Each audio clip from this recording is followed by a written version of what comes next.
Good day to you, my fellow endoskeletons. I'm Kenetor and welcome back for another Starbase progress report. We're on week 36 of 2020, and if you're new here, I bring you the latest news and updates of everything Starbase every Monday. So make sure you hit that subscribe button and the bell so you never miss out. Now let's get to it.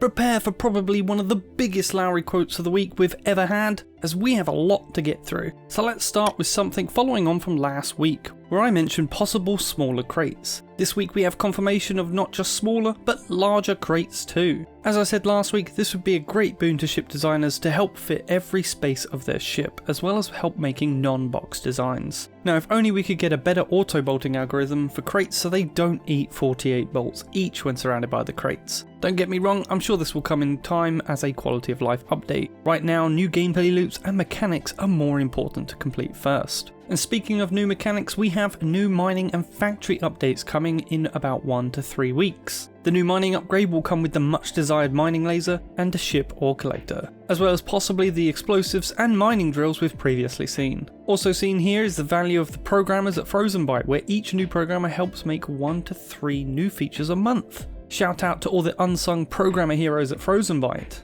If you think you have what it takes to code for games, head over to frozenbyte.com/jobs for more info. Our next quote is on another new system, the ID transmitters for ships. This will help bring an IFF or identification friend or foe system in game, with a host of player controls to set, including turning off for those who like their pirate runs. But don't worry, even while they're off, there will be a way to pick up a ship near you. Remember that innocent line from last week's report about radioactive materials? That's right, they play a role here too. It's a general mechanic that detects these sources, which will be either from some raw ores or your main reactors. These can be countered, however, by heavy layers of radiation shielding around generators or the ores. This on first glance seems to favour the defender, whose mining ship may not need top speed like a fighter, so this extra weight may not be as big of a problem as it would be for a fighter. Initial tests of the system are looking at hundreds of kilometers in range, but this is only at the design stage. All of this still needs to be prototyped and tested in a dev build, but this is still something great to look forward to.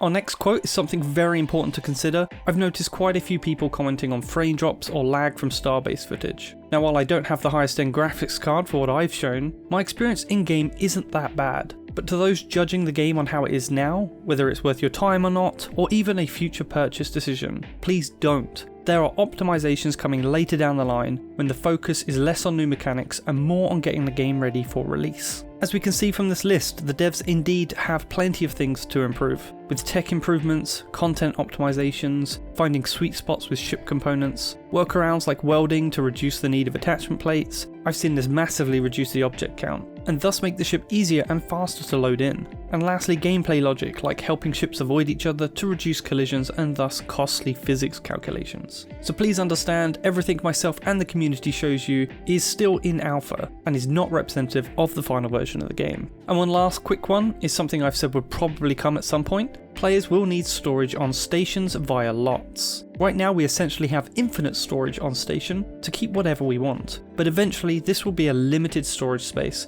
and to get more you will need to build a lot with built-in storage. This is great because it gives us a reason to have lots other than having a factory, but also shouldn't require the huge ones either. Having this need for storage will help fuel the growth of player-made stations as more residents set up in key position stations. Now onto the progress report. The main design features worked on last week were designed for being able to adjust the auto-generated LOD detail in Spaceship Designer has been worked on. First version of the demolition job has been finalised. Repair job has been updated, ore collector has been tested and reconfigured. It can now be found from shops and the Spaceship Designer. Material distribution design has been worked on. Radiation and scanner design continues. Iteration on factory devices is underway with blueprint projector basic feature testing and design iteration, design review and iteration for robot arm tools, and reworking old design for factory printer field devices. Design for boltless attachment system and joint attachment detachment feature is in the works. Floating and overlapping pieces on the demolition job ships have been fixed, and design for controller support and keybind layout has been worked on.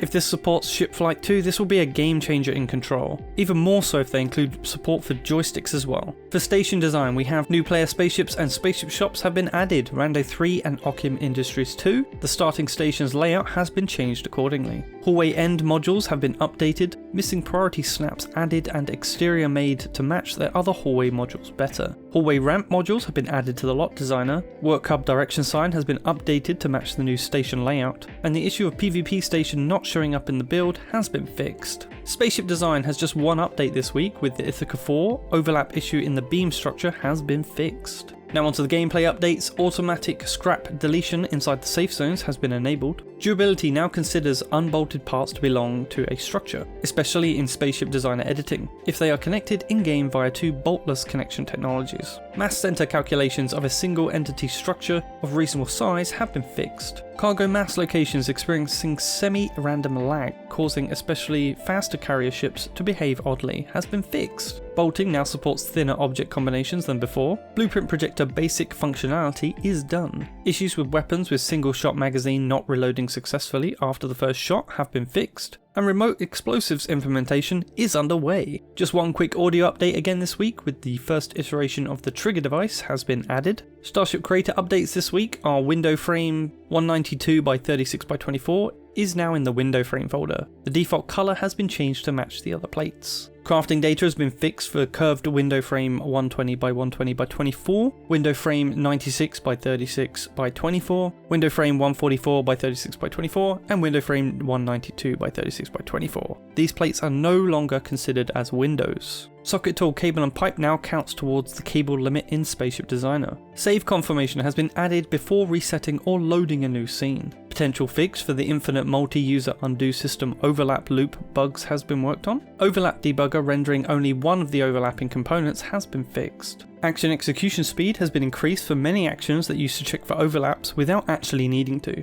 This used to cause lag spikes, especially on large ships. And lot blueprint holograms not showing up after the first time a lot is rented and edited has been fixed. This week's animation changes are work on remote explosive animations continues, and third person animation for resource port nozzle are in the making. Our station art updates include grid slot decorations have been updated due to legacy asset removals. 2 animated holograms for the upcoming second-hand spaceship shop have been made. Holograms for the upcoming advertisement designer have been categorized. VAR LOD texture maps of the demolition hall have been updated. Legacy assets have been removed and replaced with proper ones in the command center, and legacy assets have also been removed and replaced with proper ones in the small hallway modules. Icons for the following assets have been made: basic and angled outer plates, rail objects, and office chair parts. Logo hologram mesh for the upcoming Duratech spaceship shop has been added. This is fantastic to see. This will be our first proper company ship shop. While yes, Occam does have several shops now, his group is instead a collection of shipbuilders from multiple companies, rather than being wholly their own thing. Both teams of designers have been putting in a great effort that should not be overlooked, and should definitely inspire more companies to aim for their own ship shop. And hologram LODs of starting station's red sector have been updated. In weapon art we have explosive drill textures have been added. Mining source sparks have been adjusted by making them more consistent in direction, along with numerous other tweaks. Laser cutter hit point and effects have been adjusted, and mounted autocannon shoot and hit has been updated. And other updates this week are new asteroid belt optimization and configuration is underway, and wrong texel density on plate basic 432 by 432 has been fixed. No feature video this week, but be sure to look out for my video on the new destruction job coming later this week, where you can see the new cutting laser in action. Don't forget, if you're into closed alpha, be sure to send any funny or awesome clips and recordings my way for a chance to be featured on the channel. Feel free to contact me via Discord or come jump on my Discord server, which is also home to my faction, the K-Bots, should you be looking for one to join. As always, please smash that like button, share the video with your friends and faction, leave a comment with any questions you want answers to, and I'll see you in the next one. Kenetor,